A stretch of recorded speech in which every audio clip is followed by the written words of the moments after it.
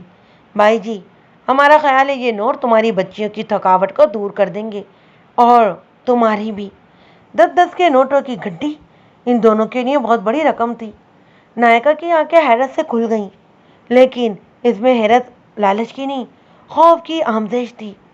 وہ ان دونوں افراد سے پہلے ہی ڈری ہوئی تھی، اب تو اور زیادہ ڈر گئی۔ نہیں سیٹھ صاحب، وہ ذرا خشک لہجے میں بولی، ہمارے کام کا ٹائم ختم ہو گیا ہے، اگر ہم آج آپ کے لیے اپنا اصول توڑیں گے تو کل دوسروں کے لیے بھی توڑنا پڑے گا۔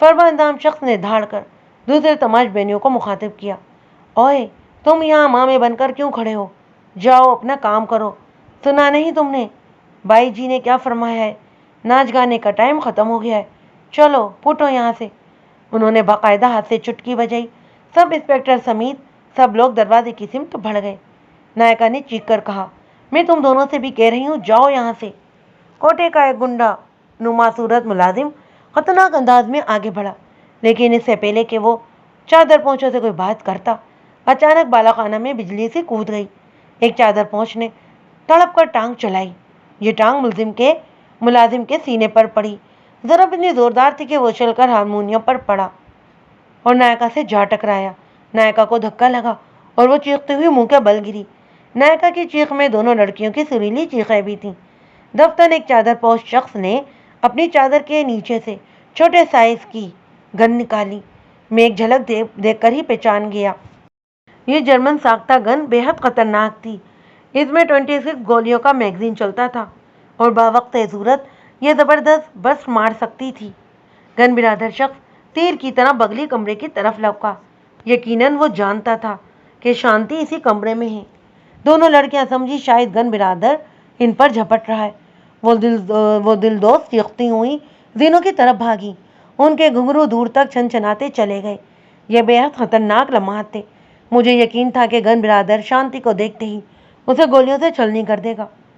شانتی زیادہ دور بھی نہیں تھی، اپنی موت کا چہرہ دیکھنے کے لیے وہ خود ہی کمرے کے دروازے پر آ گئی۔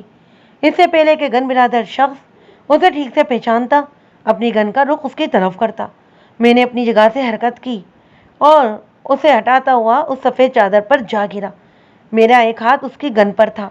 گن برادر نے گن کو شاٹ پر سیٹ کر رکھا تھا، لہذا جب اس نے ٹریگر دبایا صرف ایک گولی نکلی اور ایک دھماکے سے نائکا کی ٹانگ میں جا لگی۔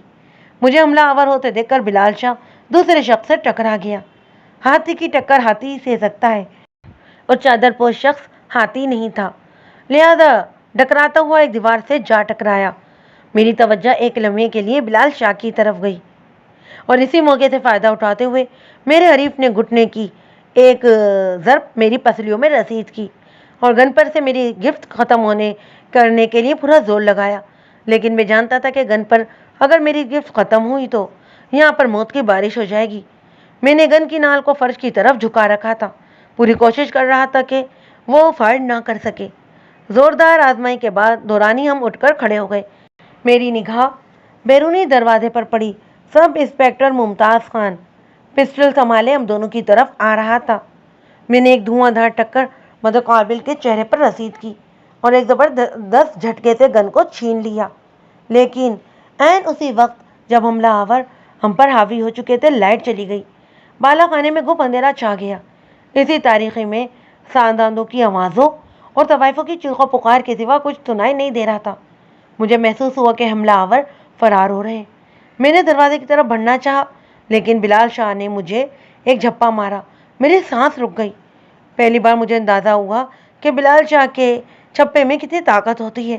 میں نے اس کے سر پر 2 ہتھیار مارتے ہوئے کہا، اوے کھوتے چھوڑ، یہ میں ہوں۔ بلال شاہ پر تو جیسے بھوت سوار تھا۔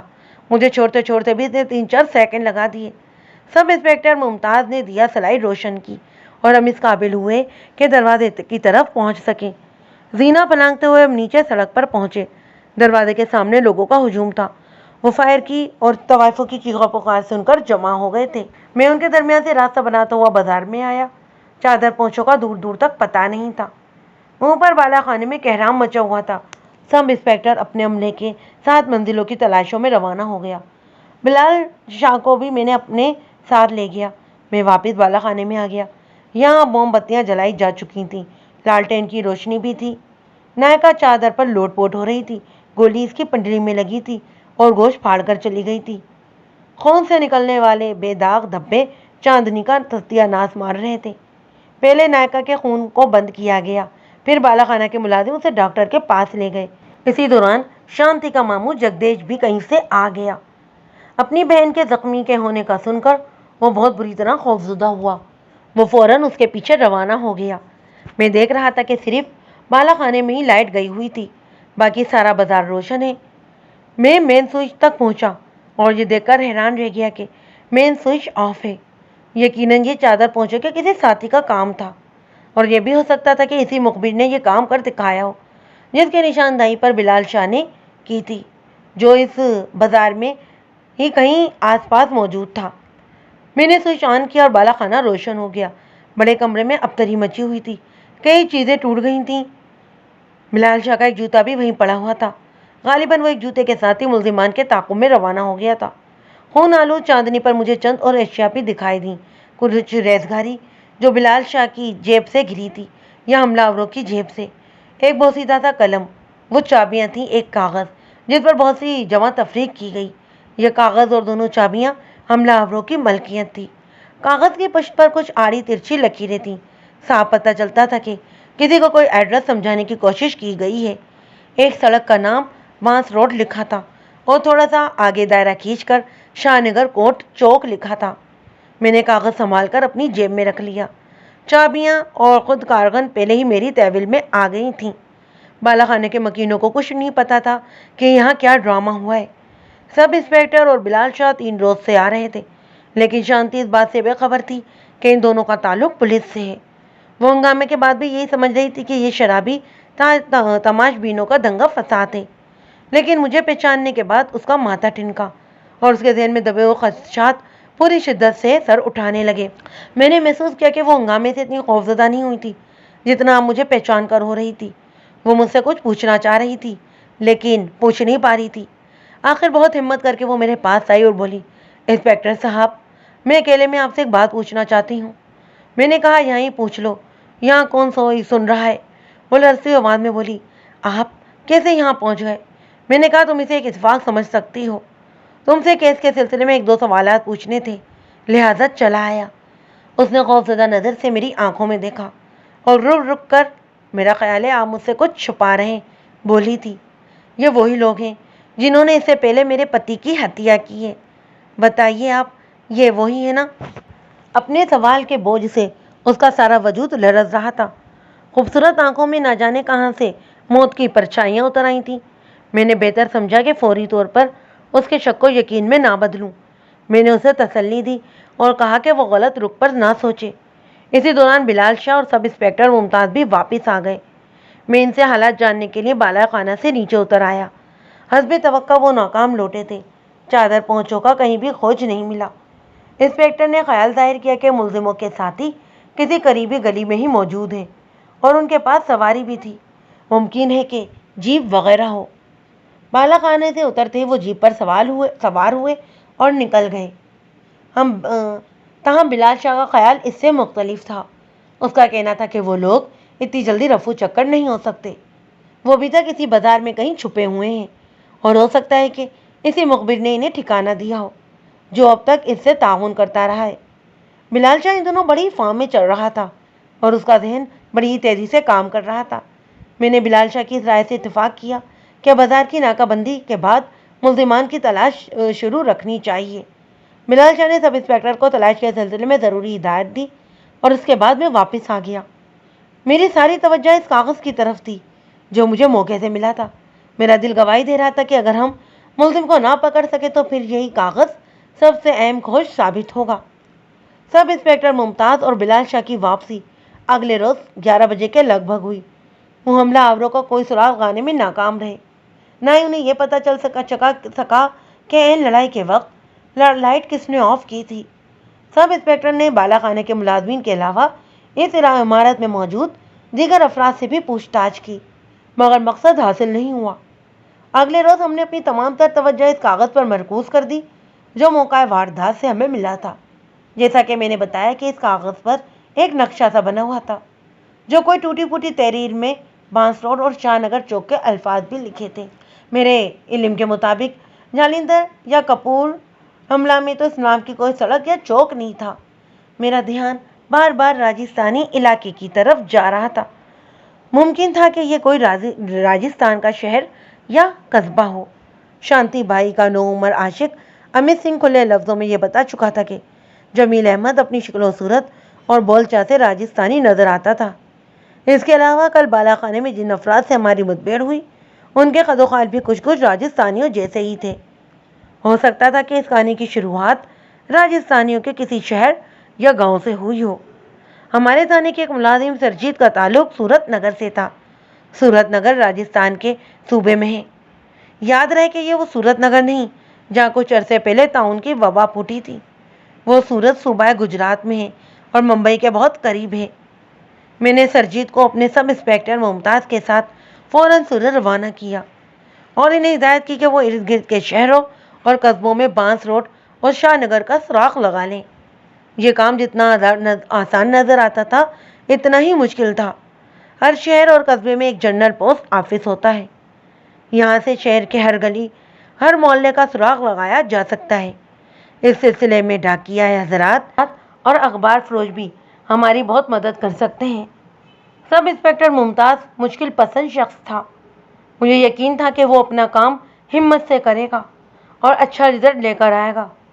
دوسری طرف ایک اور بہت بڑی ذمہ داری مجھ پر آن پڑی تھی اور یہ ذمہ داری تھی شانتی کی حفاظت کی۔ شانتی کو اس چکر میں پھنسانے والا بلال شاہ تھا۔ اس نے کام تو عقل مندی کا کیا تھا، لیکن یہ عقل مندی کسی بھی وقت شانتی کی جان لے سکتی تھی۔ اس پر پہلا حملہ تو ناکام ہو چکا تھا، لیکن ضروری نہیں تھا کہ پہلا حملہ آخری بھی ہو۔ اگر بلال شاہ کے منصوبے کی وجہ سے اسے کچھ ہو جاتا تو میں خود کو کبھی بھی معاف نہیں کر سکتا تھا۔ میں نے فوری طور پر مقامی تھانے دار سے رابطہ قائم کیا اور 2 مسلح سفید پوش شانتی کی حفاظت پر مامور کروا دیے۔ یہ نگرانی 3 شفٹوں میں 24 گھنٹے تک ہونا تھی۔ بلال شاہ اپنے منصوبے کی کامیابی پر بہت زیادہ خوش تھا اور اس کا خوش ہونے کا حق بنتا بھی تھا۔ یہ اس کی پلاننگ توقعات سے بڑھ کر کامیاب رہی تھی۔ یہ بھی ثابت ہو گیا تھا کہ بازار میں کوئی ایسا شخص موجود ہے جو ہر خبر نامعلوم قاتلوں تک پہنچا دیتا ہے۔ اسی شخص کی مخبری پر چادر پوش شانتی کے بالا خانے تک پہنچے تھے اور اسے قتل کرنے کی کوشش کی تھی۔ اگر ہم چوکس نہ ہوتے تو یقیناً وہ لوگ اپنے مقصد میں کامیاب ہو جاتے، لیکن جس طرح شانتی خوش قسمت ثابت ہوئی تھی، اسی طرح حملہ آوروں کی بھی خوش قسمتی نے بڑا ہی زور مارا تھا۔ ٹھیک اس وقت جب حملہ آور قابو آنے والے تھے، وہ بالا خانہ تاریکی میں ڈوب گیا۔ بلال شاہ کے اندازے چونکہ درست ثابت ہوئے تھے، اس لیے وہ بہت بڑھ چڑھ کر باتیں بھی کر رہا تھا۔ اس کا کہنا تھا کہ وہ صرف میری خاطر 7-8 دن بلا ناغہ اس بازار میں جاتا رہا ہے اور نہ چاہتے ہوئے بھی دل پر جبر کر کے یہ ناچ گانا دیکھتا رہا ہے۔ اس سلسلے میں اس کے تقریباً 300 روپے خرچ ہو چکے ہیں، لہذا یہ 300 روپے مجھے ادا کرنے چاہیے۔ اس نے باقاعدہ ایک بل بنا رکھا تھا جس پر فرداً سارا خرچہ لکھا ہوا تھا، مثلاً کرایہ 20 روپے، کھانا 50 روپے، فلاں بائی پر اتنے نوٹ نچاور کیے، فلاں اتنے کیے۔ میں نے بڑی غور سے یہ لسٹ دیکھی۔ کیا دیکھ رہے ہیں؟ وہ لڑاکا بیوی کی طرح منہ پھیلا کر بولا۔ میں نے کہا، ایک بات میری سمجھ میں نہیں آ رہی، ناچ گانا تو چلو دل پر جبر کر کے دیکھا جا سکتا ہے، لیکن کھانا دل پر جبر کر کے کیسے کھایا جا سکتا ہے؟ اس لسٹ کے مطابق تم نے دل پر جبر کر کے جو کچھ کھایا ہے، اس میں تکے کباب ہے، روسٹ مرغی ہے، کھیر پلاؤ قورمہ سبھی کچھ تو شامل ہے، پورے 50 روپے کا بل ہے۔ اس سے تو بہتر تھا کہ تم دل پر جبر ہی نہ کرتے، جو روکی سوکی دل چاہتا کھا لیتے۔ اس نے انگلی اٹھائی۔ دیکھیں خان صاحب، آپ پھر دل جلانے والی باتیں کرنے لگے ہیں۔ یقین کریں میں پہلے ہی بہت پریشان ہوں۔ میں جانتا تھا کہ اس کی پریشانی 300 روپیہ وصول کیے بغیر کم نہیں ہوگی، لہذا میں نے اخراجات کا ایک واؤچر بنوایا اور شام تک اسے ادائیگی کر دی۔ سب انسپکٹر ممتاز کی واپسی کا مجھے بڑی شدت سے انتظار تھا۔ وہ خود تو نہیں آیا، لیکن 7ویں-8ویں روز اس کی کال آ گئی۔ اس کی آواز میں کامیابی کا جوش تھا۔ وہ راج گڑھ کے ٹیلی فون آفس سے بول رہا تھا۔ اس نے بتایا کہ مطلوبہ پتے کا سراغ لگ گیا ہے۔ یہ پتہ راج گڑھ شہر کا ہے۔ اس نے کہا، نواز صاحب، مقامی تھانے دار نے کافی عرصہ امرتسر اور جالندھر میں گزارا ہے۔ اس کا نام دھرم راج ہے۔ وہ ذاتی طور پر آپ کو جانتا ہے۔ مجھے اس نے زیادہ لفٹ نہیں کروائی ہے۔ میرا خیال ہے کہ اگر آپ کسی طرح یہاں آ سکے تو اہم معلومات حاصل ہو سکتی ہیں۔ ریل گاڑی پر امرتسر سے راج گڑھ تک کا فاصلہ 12-14 گھنٹے میں طے ہو جاتا تھا۔ میں مختلف کاموں کے سلسلے میں اس سے پہلے بھی 2-3 دفعہ راج گڑھ جا چکا تھا۔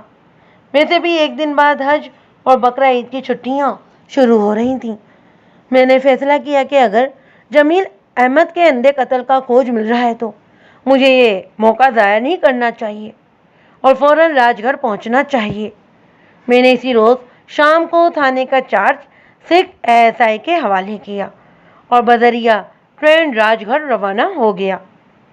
عید کے سبب ٹرینوں اور ریلوے اسٹیشنوں پر بڑی ہی گما گاہی تھی۔ اس گما گاہی سے لطف اندوز ہوتا اور کبھی جاگتا میں اگلے روز علیہ صبح راج گڑھ جا اترا۔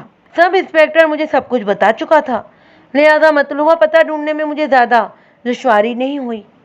ممتاز اور سرجیت دونوں ایک ہی مکان میں ٹھہرے ہوئے تھے۔ یہ مکان سرجیت کے کسی رشتہ دار کا تھا۔ میں نے بھی وہاں جا کر ڈیرا جما لیا۔ ممتاز نے مقامی تھانے دار کا نام دھرم راج بتایا۔ مجھے یہ نام کچھ یاد آ رہا تھا اور لگتا تھا کہ اس شخص سے پہلے بھی ملاقات ہو چکی ہے، تاہم صورت ذہن میں نہیں آ رہی تھی۔ اسی روز دوپہر کو میں ممتاز دھرم راج سے جا ملا۔ اسے دیکھتے ہی میں اس کو پہچان گیا، وہ بھی مجھے پہچان گیا تھا۔ سلام دعا کے بعد ہم سب انسپکٹر راج کے دفتر میں جا بیٹھے۔ وہ 40-45 سال کا ایک فرما اندام شخص تھا۔ جالندھر میں وہ کافی عرصے میرے ماتحت کام کرتا رہا تھا۔ اس وقت وہ محض حوالدار تھا اور بعد میں ایک پولیس مقابلے میں اعلیٰ کارکردگی دکھانے پر اسے خصوصی ترقی ملی تھی اور آج وہ انسپکٹر کی کرسی پر بیٹھا ہوا تھا۔ دھرم راج ہمیشہ سے خشک مزاج اور کم گو تھا۔ اس وقت بھی اس کے چہرے پر